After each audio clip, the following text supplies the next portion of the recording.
Hi, Tim Two Wheels here. Today we're outside and I want to give you a review of my impressions of the Tusk Pannier system for my KLR650. Stick around, we'll get started right after this.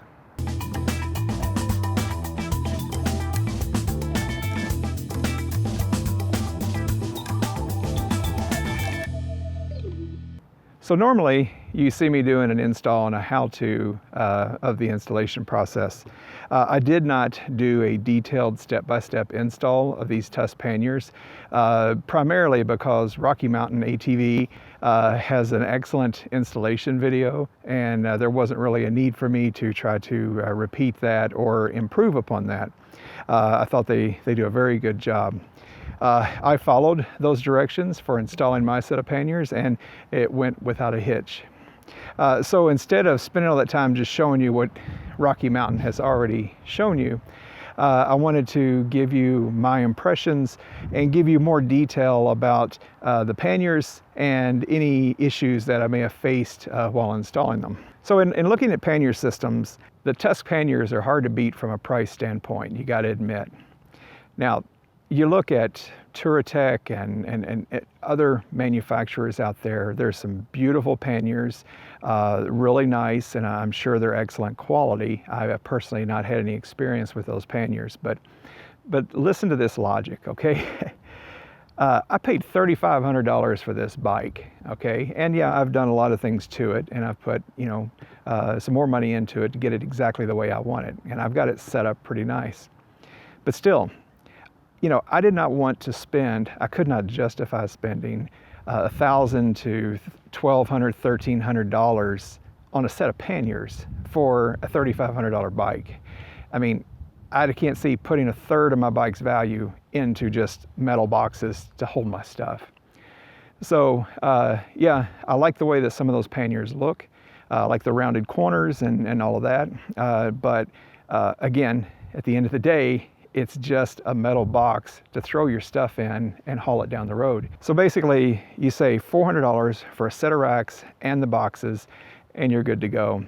That was a price that I could live with. That was a price I felt was reasonable for metal boxes to throw my stuff in. And so that's the reason I ended up going with the Tusk panniers. I want to talk about my choice of color. Some of you might be looking at my all black bike and say, why didn't he put black panniers on there? That would have looked very nice. And it would have looked cool. And I was very, very tempted to go with black panniers for that reason. However, there was three main reasons that I chose to go with the silver instead of the black. The first is visibility. Having an all black bike is very cool and I like it, but I felt that that would be even more black, and I really wanted to be able to stand out while on the road. So I felt that the silver boxes would be more noticeable by other motorists and help see me in traffic and so forth. So that's one reason why I did that. I did also add the reflective tape on there for, again, increased visibility at night. So during the daytime and the nighttime, I felt the silver boxes would stand out more. Plus with the reflective tape at night, it's really going to make it pop. So the second reason I chose the silver panniers was these things are going to take a lot of abuse, both off-road and possibly on-road too. And I felt that the silver boxes would show less scratching and wear and tear as opposed to the black boxes would. The third reason, which was also very important, is that the black boxes were basically going to be ovens in the summertime. So the silver is going to be a cooler pannier inside. So I may be carrying food items and fuel and things like that inside the panniers. You put a little bit of everything in there. And I didn't want the interior to be baking hot during the summertime. So as far as the installation goes, the installation went very, very smoothly, just as expected. I've heard people online state, well, nothing fit, the holes weren't drilled right, the mounting brackets didn't line up.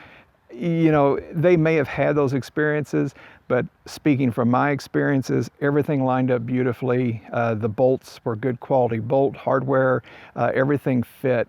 I was incredibly impressed with the strength of these racks. To be honest with you, before I ordered these, I was a little hesitant because I thought, well, you know, $400 panniers, Chinese-made panniers, blah, blah, blah. The racks are very heavy steel, so I was very happy with the quality of the racks and how they bolted on and how securely they mounted. So, you know, big thumbs up there. Even if you just want to buy the Tusk racks and put your own boxes on there, whether they be Pelican cases or soft cases or whatever you may want, I think, you know, for KLR guys out there, the Tusk racks are really worth looking at. Secondly, the pannier boxes themselves are heavier duty than I expected. Again, you hear things online, take that with a grain of salt, about cheaply made, falling apart, etc. The boxes were nice and heavy. The finish on them was not perfect. I will say that. I think the welds overall were pretty good, and I'm going to add in some pictures here. But there was a few areas where the finish was a little ripply and not as perfect. But, you know, these are $400 panniers, and I've been very, very impressed with them so far. And really, what do we use panniers for? Okay, it's not for a beauty contest. I mean, I'm going to throw all my stuff in here and take it bouncing around off-road or down the road and go to campouts and events and things of that nature. I know a lot of people say, well, for the money, they're good panniers. Well, I think for any money, they're good panniers, you know. Now, would I pay $1,000 for these? No, but I wouldn't pay $1,000 for, you know, brand X out there either. So now if I'd paid, you know, $800 to $1,000, $1,200 for them, I'd been more particular about the finish of the box itself. But, you know, these things are going to get bashed around off-road. I'm sure I'm going to fall over on them a few times, and I'm going to knock them up against a tree. You know, they're going to get mud and muck and scratched up. So why pay big money for a beautiful finish that's not going to stay that way? Now, if you want to put panniers on a bike that's never going to leave the road and you just want to cruise down to the coffee shop and look pretty, then go ahead. You know, that's your choice. That's not my intended use. These are utilitarian boxes, and that's exactly what I'm going to use them for. So let's take a look at a couple things. All right, so I'm zoomed in here closer to give you a better look at this, and I want to talk about a couple of things.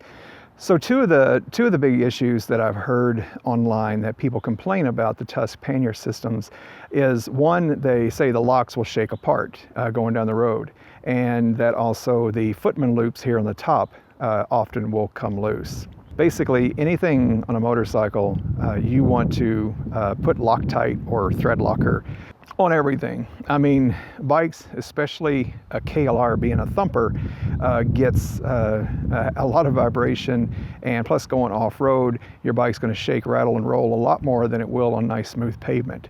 So what I did is I essentially, as I was putting everything together, including the frame, where the frame bolted in, I used Loctite on all the bolts, blue medium strength thread lock on there. Now, on the pannier boxes, when I put them together, I did the same thing. So I want to show you a couple of things here. First of all, these lids, well, first of all, these are very solid. I mean, they are attached firmly, and the frame itself is rock solid. So these lids are on here super, super tight. Now, they may loosen up over time, I don't know, but right now they're snug. So let's pop the locks on these things, and you can hear, I mean, there's some pressure on that. So the lids come off. I did change out the hardware, the mounting hardware for the Footman loops, and I'll show you more details of that in a minute. So there's a nice rubber seal around the top of the box to make it waterproof. So the locks, when you take the lid off, the locks, what I did is, and I'll show you a close-up photograph here, but on the inside of the locks, I took the screw out and I put Loctite on it, and then I also put Loctite, I made sure the nut that holds the lock mechanism in was nice and snug, and I put Loctite on that as well to help prevent anything getting loose. when I put the hardware on, this black is a metal plate, an aluminum a plate that's got an anodized finish on it. It bolts in here to give your lock a very thick and sturdy mounting surface. And then there's 4 screws that go through with the hardware, and you can see it back here on the back side. You got the washers and these cap nuts on everything on that back side. And that's a nice touch, so that your gear going in and out just basically glides over the head of the nut. So lock hardware, they come with the keys, 4 keys. It fits all of the locks. I don't know if all of the Tusk pannier locks are the same. What I mean by that is, if you have a key, whether you can go to somebody else's bike with Tusk panniers, can you open it up? I don't know. I would like to know that. So if any of you guys know that for sure out there, put a comment below. I'm very happy with my plate that I made. As you can see, the recess worked out just perfect, so that I can get in here. The lid's clear, the boxes, so that worked out great for these panniers and the mounting position. Inside you have the hardware. Right now I have my lock screws in here, and this is an anti-theft device so that no one can just walk up and take the panniers off your bike. When you have the lids locked, you can't get in here to loosen this, but this is a big thumb screw that goes through a hole here and into a thread on the frame itself. So now with that locking knob out, it's just a matter of pulling behind here. There is a cable, and you'll see it better once I take this off. So you pull that, and that releases the pin, and now the boxes just come right off. And as you can see, there's just a hook here that sets on the bottom of the rack, and then the locking pin goes in that hole there. So we'll set that aside. And now you can see better the mechanism here. There's a cable, a wire cable that has this rubber coating on here, which is nice, and it's a spring-loaded pin that goes into the box. So to put the boxes back on, it's just the opposite. You just set on the bottom, push it down, and then rock it up here, pull the pin, and it's locked back in place, just that easy. So it does work as easy as they show. So one thing I did review or change was the hardware for mounting the Footman loops to the top lids. The hardware that came with it was stainless steel, but the screws were so short that the cap nuts on the back were only able to grab about a thread, maybe a thread and a half, which is not enough. So for people that have said that the Footman loops have come off, I can understand why. Now, with the attention and the quality that they put in the rest of this, I'm surprised that that was a problem, but it was, and I'm glad I checked it. So when you get yours, just take off one of the Footman loops or one of the screws and just check to see how much of the screw is sticking through, because with those cap nuts you can't really tell. So what I did, and as you can see by the pictures here, here's the original screw, and you can see how much it sticks through. And here's the replacement screws that I put in. Those are 1/2 inch. What I ended up buying was stainless steel, number 6 by 32 thread pitch, 1/2 inch screws. I also got the washers as well as the stainless steel. Washers are stainless. Everything was stainless that I bought. I got the washers and also the nylon locking nuts to go on the back. And as you can see, that worked out really well because the screw comes up perfectly to the end of the nut, and so you don't have anything sticking out that's sharp at all. So anyway, I did that. I just replaced the screws in all of the Footman loops, and now I don't have to worry about these guys coming off. So it's much more secure.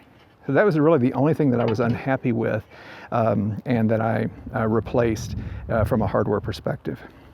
So I want to show you, when you latch these, it's good just to go ahead and put the loops up on both ends, and then when you press it down, there's a lot of pressure, because if you don't, like if I just do the front, you'll see it kind of pops up here. So what you want to do is make sure that you get the latches on both, and it takes quite a bit of pressure, and You'll hear them really lock down. Like I said, it really pulls that lid down nice and tight, and so it makes a good rubber seal around there. I did add the reflective tape, red down the back, red and white across the outside, and then there's a small patch of white, what was left over. What I used is just from the local hardware store. This is the DOT tape, like you would put on a trailer, an edge of a trailer. So I put it on there. To do this, to get it nice, I did peel the Tusk sticker off. It came off fairly easily, so I was afraid, you know, it might eventually come off anyway. And I like the cleaner look without the logo and the name on it. So I just put the reflective tape across the bottom edge, across the back. I cut the white off, and then I just used the white on the front. So for specs, just so you'll know, these are the large panniers. They sell the medium and the large panniers. And here's the liter capacity for each. These are the large, so that's quite a bit of storage capacity. Some people will put a medium pannier on the right side of the bike and a large on the left side of the bike, and they do that because due to the exhaust being on the right, this pannier will stick out 1 inch further than that one.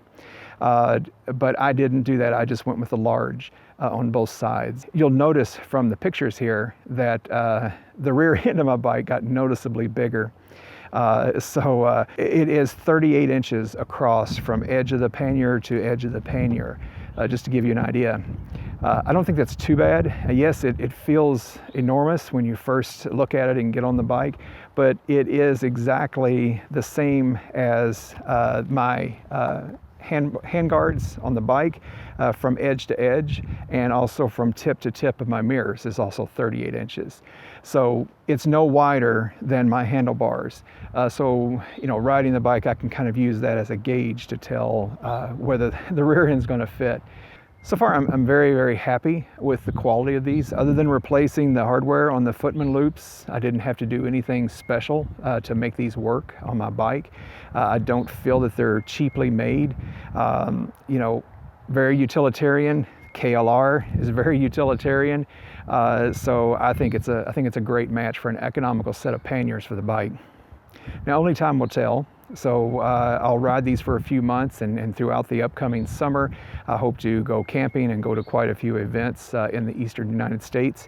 So I'll report back in maybe 6 to 8 months and let you know how they're holding up. But for right now, I give it a big thumbs up. So as always, thanks for watching. This is Tim Two Wheels, and that's how I did it.